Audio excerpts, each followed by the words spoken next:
important. The body language.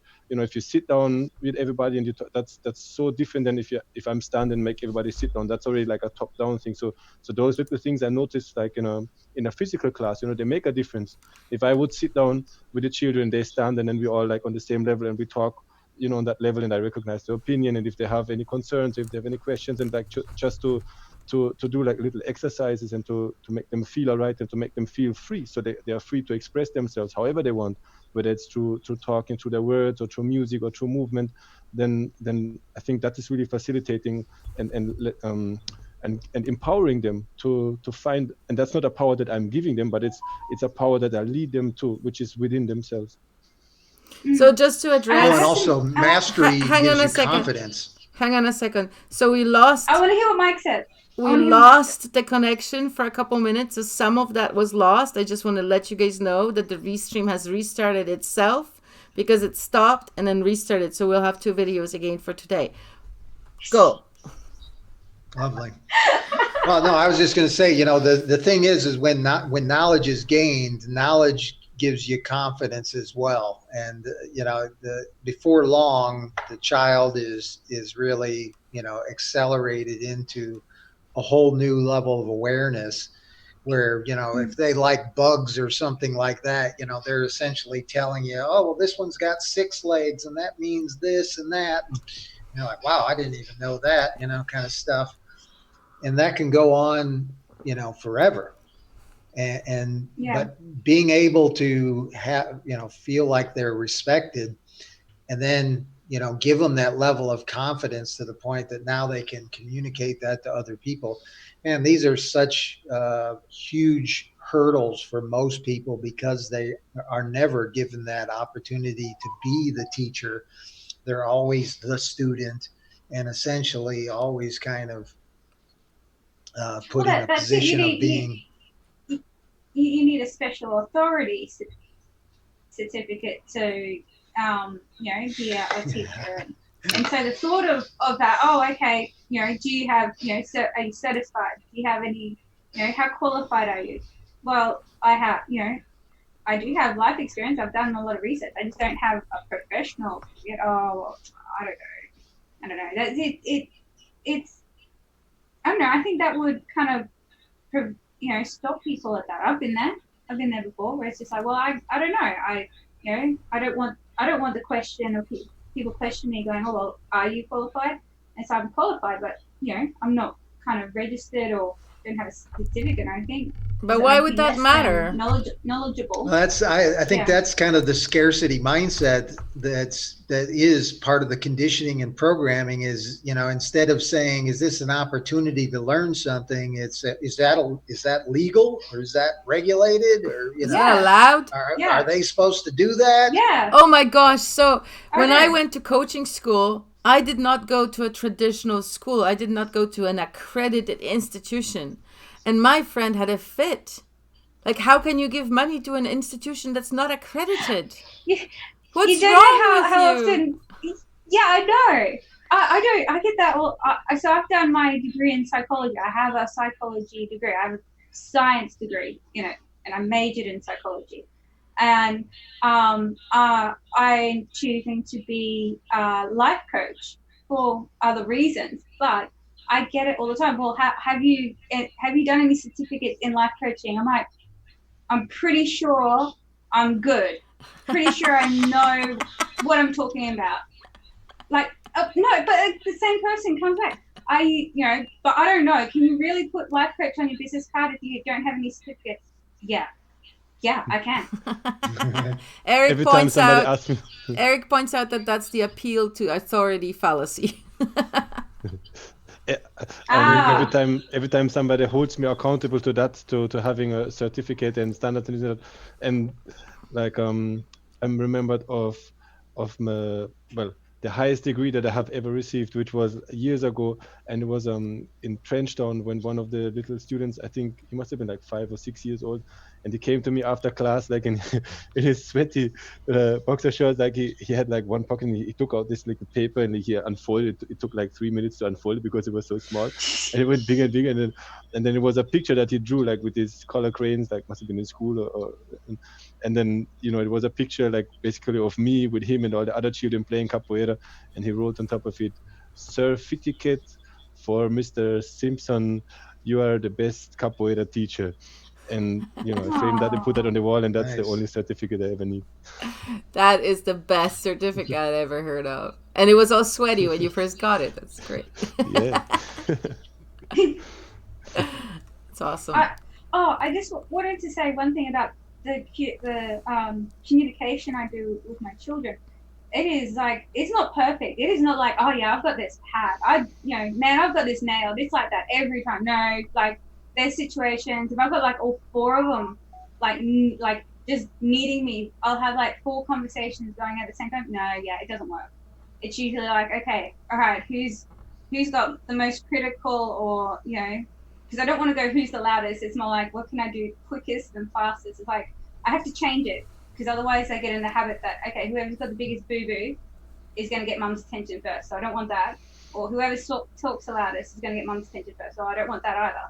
So I have to change What that. about But your... no, it is absolutely not perfect. It's like an ideal that I like aspire to.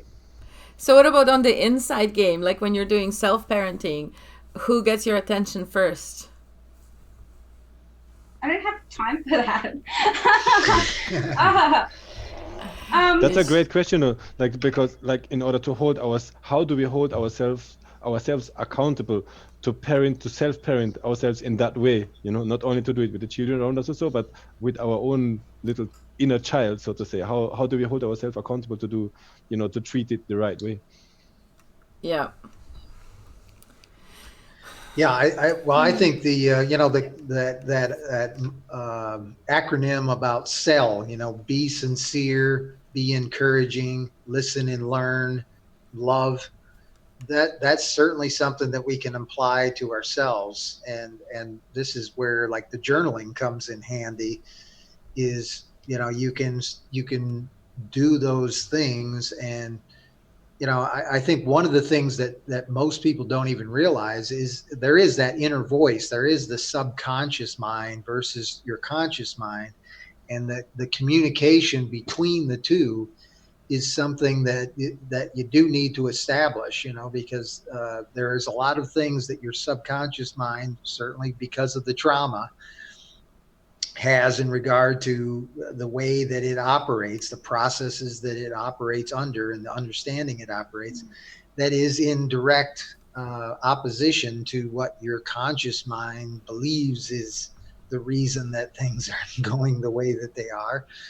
And those contradictions need to be ironed out. But it is one in which it's a conscious, subconscious communication that needs to be made, and it is like being a parent to a child, and which is and the child never both. grows up for the rest of your life. It's a 4-year-old, and you have a teenager as well, in many different ways. I would say that like that whole the whole newborn, that first life experience, that's all in there, just at like a very deeper level. Like if unfairness. I find that when I'm like, that's just unfair, I just want to stamp my foot. That's that little infant in there, kind of, crying out because they're hungry. I'm hungry. That's in there. Yep. And it's kind of being aware of that, okay, that's what I'm feeling. Okay, I need to kind of look into that. But you wouldn't neglect the physical. I'm touching my heart because it's closest there. So you wouldn't neglect the physical child, but somehow when the inner child has some kind of a demand, we're like, oh, whatever. Like we often tend to just push it aside, especially for like when we have children of our own, right? Not me, you guys. I just have a little puppy. But I was going to say, you got little Luna. That's right. She takes time. And she does interrupt me while I'm working, and I have to throw the little toy a few times before she lets go. So, she's spoiled. Do you know she makes homemade meals for Luna? And she cooks up Luna's food on the stove and everything. And so she's got a lovely, nice, nutritious meal. So that's a mom. It's true.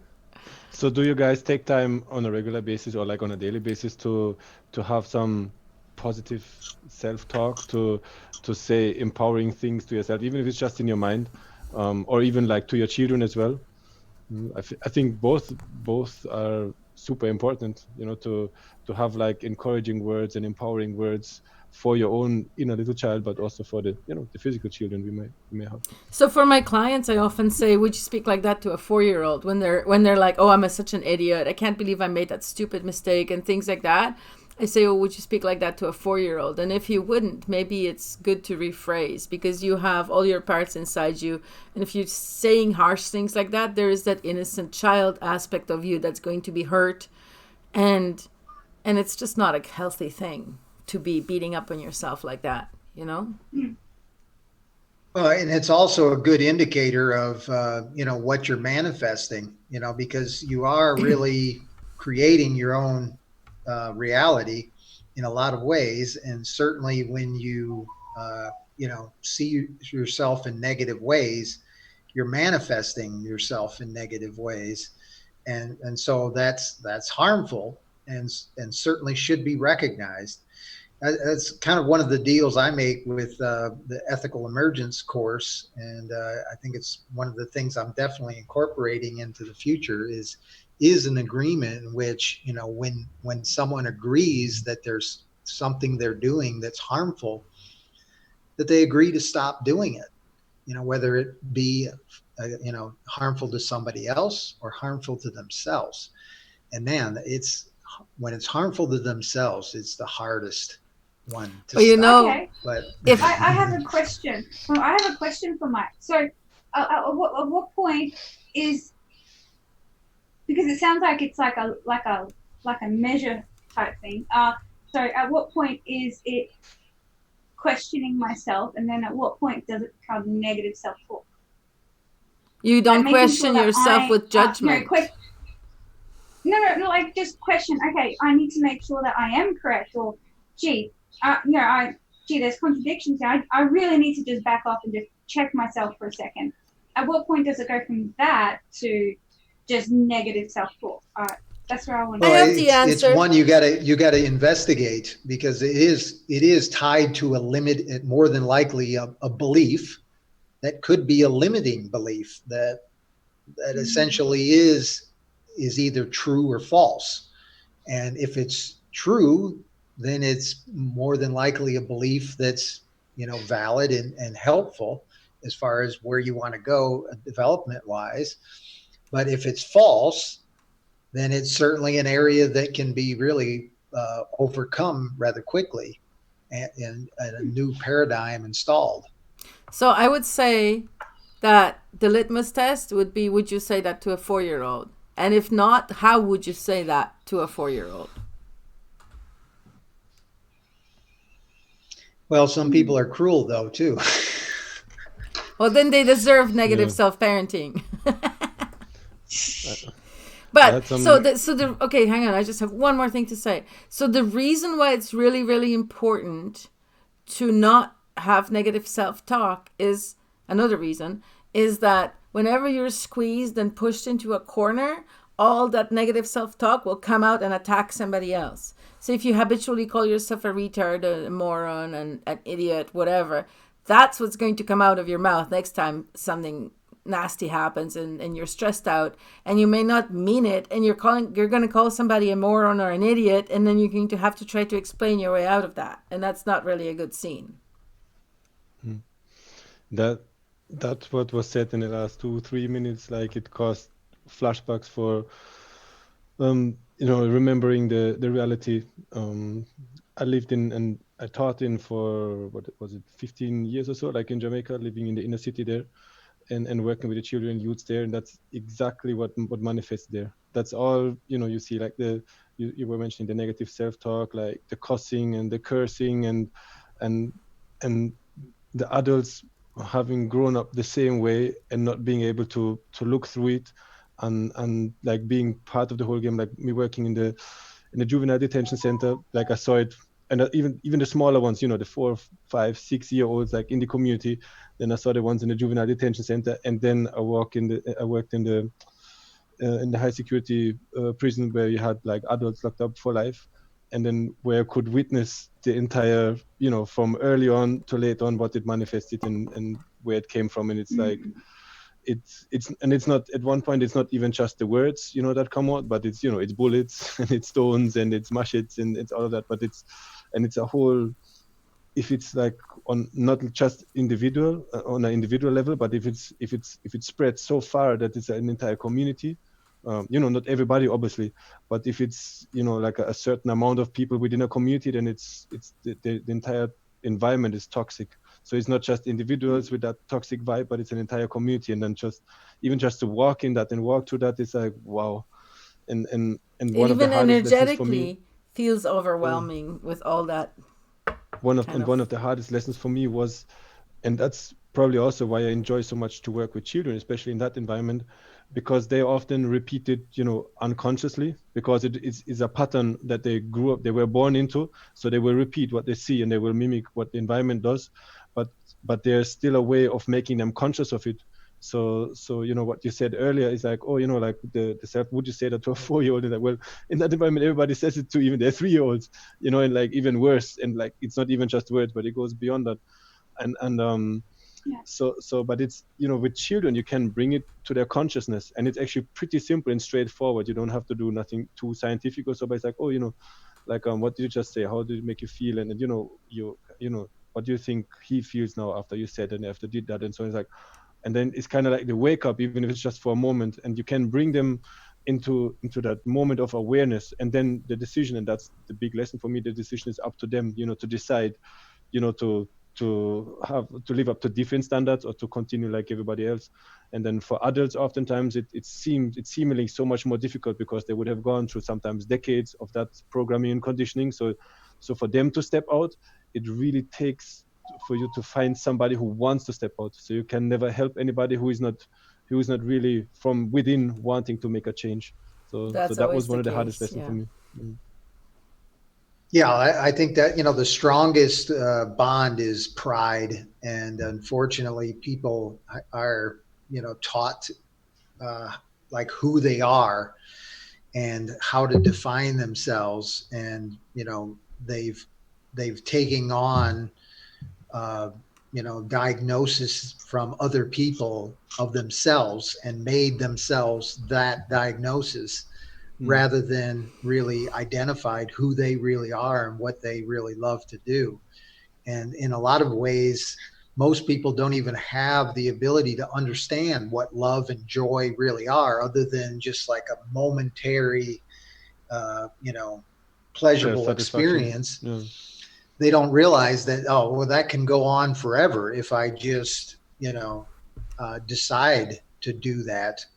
Have fun more often, have fun doing work that I really like to do versus work that I dread, because that's really the only thing that will pay me money or something like that. There's a lot of reinforcing in this society that reinforces bad behavior. And it's unfortunate, but that's the kind of community that we need to, as conscious beings, we need to counteract that. And so we've got to act in community with each other in a way that counteracts the reinforcement that's happening, that's, effing people up. Is it, so you're saying that people have pride? I think it's a little bit more than that, just kind of pride. I think it's also a fear of shame, because you have to accept when you're wrong, when you're disappointed, when you've kind of crumbled, and it's just kind of like, oh my gosh, and not to kind of spiral down into that shame pool. Yeah, well, shame is definitely the worst, and that's like the opposite of pride. Is like, if you are to swallow your pride and actually say, well, I was actually wrong about that, I'm not this way, then going through the shame of rediscovery is one that's why pride is such a strong trauma, I guess, or a result of trauma. Is that it's, the opposite of it, I guess, to some degree, is the shame that they could be wrong. and they don't Yeah. want to be wrong. They would rather just be right, and so they just manifest this thing, even though it's bad. Yeah. And yeah, it's so true. It makes so much sense. 'Cause I'm just seeing, like the youths, they're like in Kingston, like them say the pomps and prides, and it's like many of them have a need for they call it the bling bling, like to have, I don't know, the newest shoes, and to even, not remove the labels, and to have, some status symbols, really, whether it's then, for them it's not often a car, but like anything that shows that you have status. And it's like, and it's like, and I can't even, like you can see through it, but then even if you call it out, it's not helping in that moment, because it will hurt their pride. And maybe that is the only thing, that being can hold on to, or that's the only self-worth he or she has, that pair of shoes, or the pants, or the fashion, or the statement that they make with, how they give themselves, how they talk. And so, but it's as you say, unless you really question who you really are, and you tap into, your true self, and you find out that your self-worth is not really determined,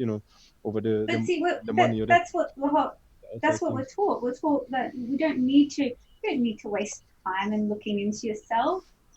You can just buy it.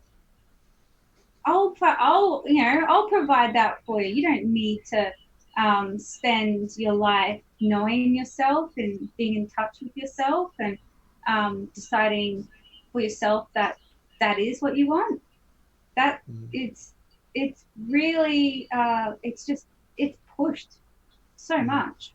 So how you cut through that is like to show them that they have worth, that they are whole beings, that you accept them, that you love them the way they are, and that you even love them if they don't wear the, expensive shoes, or if they don't behave in this and that way. So to accept them as they are. And then I guess that comes right full How do circle back you to do the that? How do you do self-parenting, that? to the parenting. Like I do that as I just accept somebody for who they are, all of their wholeness. Their Rather than going, oh well, they do that because they've had this suffering, or they do that because they've had these experiences, or they do that because they're in this situation right now. Instead, I just kind of take it all together, and that's just otherwise you just kind of just taking the parts. But there's a whole person there, a whole life experience. How do you do it? How do you do it, Dennis? I think acceptance really is, what you said there, is accepting what is, he or she behaves this way, that way, dresses this way and that way, or, these guys, they're in prison, they're not free to leave. He's doing this, he's doing that. Oh, they say he did ABC, but, it's still okay, whatever they say, whatever, I think about it, that's not so important right now. It's like, I accept what I see, what I experience right here in this moment. What he did yesterday, 10 years ago, so that doesn't matter for this moment, because what my view is based on my past. And then they might be a completely different person. 10 years ago you physically were a completely different person. Most of your body parts would have been exchanged. Some of your body parts, they exchange, like even like on a monthly basis, some take years. But like on a physical level, you would not be the same person that you were decades ago. And then what does that mean on an emotional, on a mental level? Is there the ability that you did something 5 years ago, or even last week, and you would never ever do that again today, because you're just in a different place? So it means to be in the moment, and to accept what is right here and right now. And if you see that the other being is open, to work with you, to exchange, and to move forward, then that is like a entering point where you can start from. Is a starting point. And then if you make up things in your mind, and then they make up stuff in their mind, and then it's like a whole mind thing. But then often that's like it's stemmed in the past. So it's not based in the it moment. kind of like I just what you said about the prison thing and everything, is it kind of just like taking them as a human being first? So John is a human being who just so happens to be in prison right now. It's like, but they're a human being first. That's who they were first. And then yeah, and who knows, everything like else is kind of Like, I grew up knowing one of my uncles was in prison, and I thought it was like this big thing, right? And then as an adult, I actually asked him about it. And what he said is he was 17 years old. He really wanted to be one of the cool crowds. So they made him a lookout for his like robbery of the store. And he was standing there and he didn't even know that they left the store, and the police came and he was the only one arrested and ended up spending like 3 years in jail or something for it as a 17-year-old. And so, like, what did he even do wrong other than wanting to impress guys that were not nice? Like, you know what I mean? Like, if you actually know the whole story, then it's like, oh. And then my aunt, another uncle, yeah, that was like not a good story. That was like, oh, you did something stupid. You drove drunk. Okay, I get that. You know, but even that, even though it's not a good thing to do, it could be like a major screw up that somebody did, right? Like, I don't do it, but who knows? You know what I mean? If I was a different person. I don't know. What do you think, Mike? They're still people. Well, I had something in mind, but Agnieszka got me on a different path, and now I don't know what to say. I know we're getting close to the time limit. Oh, it's fine. But yeah. I think it was I think we definitely hit on some good subjects, and even though we talked about it in the context of essentially parenting, I think it was really good because really our own self-care is this kind of parenting model, you know, that we've got to really treat ourselves as both the parent and the child, and go back and forth and play both roles, and give each part that opportunity to teach the other parts who we are, and create the inner family, create the better whole that is who we are. Because, you know, a life that is unexamined is not worth living. That isn't worth living. And it is absolutely true that, you know, if you go through life struggling and suffering to end up at a life that has been totally unexamined at the end, you really have wasted your life. And really, it is something that happens daily. Every day you make the choice to either waste your time. Oh, not daily, every hour. And you guys have taught me, actually, if I only have 5 minutes, like, oh, because I used to do that thing since before Raising Excellence. I used to go, oh, you know, it's only like 20 minutes till my next meeting. I'll just hang around on Facebook or do something, right? That's 20 minutes I could be using to do something in line with my values. Yeah.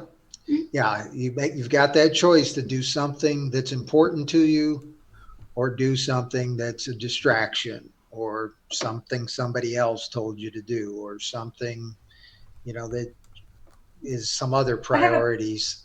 I have it on a post-it right in front of me on my desk, and it remind me, is this the best use of your time? Like, I look at it intent because I forget, because I get in the moment of creating something, or I'm waiting for that motivation. And so that helps me a lot. I told Tim the other day when I was talking to him on the phone how effective his course has been for us. And he was like, really? Really? Have you been living under a rock? We've all grown tremendously. I mean, seriously. When do you guys know he's so modest. When do you know that you are using your time in the best way possible? Do you have any pointers, any markers, so to say, that say, oh yeah, you know, I'm right there, I'm doing synchronicity. Mm-hmm. Feeling in my belly, like a feeling of like movement, not stuckness, not having fear. my neighbor run over my electricity box. All right, on that note, hey, wait a minute. No, I have something to say about next week. Can I talk about next week now, or are we done? Definitely. Yeah. Sure. Next week, so on Sunday is the International Women's Day. So we have prepared a really special week next week talking about women. We have 3 guest speakers every day next week, Monday, Wednesday, and Thursday. We have a different guest speaker. And I really want the boys to be there. So don't skip out just because it's a ladies' week. Because I think... Mike, have you decided on the color of your dress? I am not It has wearing to any be- makeup. That I'll was- tell you that much. That was so Oh, misogynist. A little bit of frill would be quite nice. Yeah. Yeah, maybe just draw on your eyebrows. You'll be fine. All you need is eyebrows. He's betting on his natural beauty. You can Aw. bring your natural beauty to next week when we talk about women. And it's going to be a deeper discussion about femininity and masculinity and what it means in today's society. So that's why I think you guys should be there so you Yeah. can defend yourself. Otherwise, your gender may go defenseless. Honestly, I think it's really important. I think the feminine qualities are something that's been ignored in society, and it's certainly an important thing that I think really as entrepreneurs and innovators and stuff like that. Those are needs that have not been served well, and so those are huge opportunities. So I think from a man's standpoint and from an entrepreneur standpoint, I think it could be awesome. And we're also talking about the anima and the animus. So that's going to take it to just to the biological basic level. You're gonna ruin my I'm not saying anything my more. thing. I'm sorry. It's I'm a doing surprise. a presentation. It was going to be in Okay, there. close us out. I'll- Close us out so I can I've got to press talk the about button. why I mentioned it then. Fine. Okay. All right. Thanks everybody for joining us. We are. Oh my gosh, I don't know the times. I know for my We are time, live we're Monday, Wednesday, Yeah. and Thursday, 7 p.m. Eastern. 7 p.m. Eastern. I got that one right. Okay. All right. Thanks everybody. See you later. See you next week. It'll be fun. See I you. promise. Sorry Bye-bye, for the everybody. technical difficulties. Bye bye. Bye. We think you're wonderful. Bye.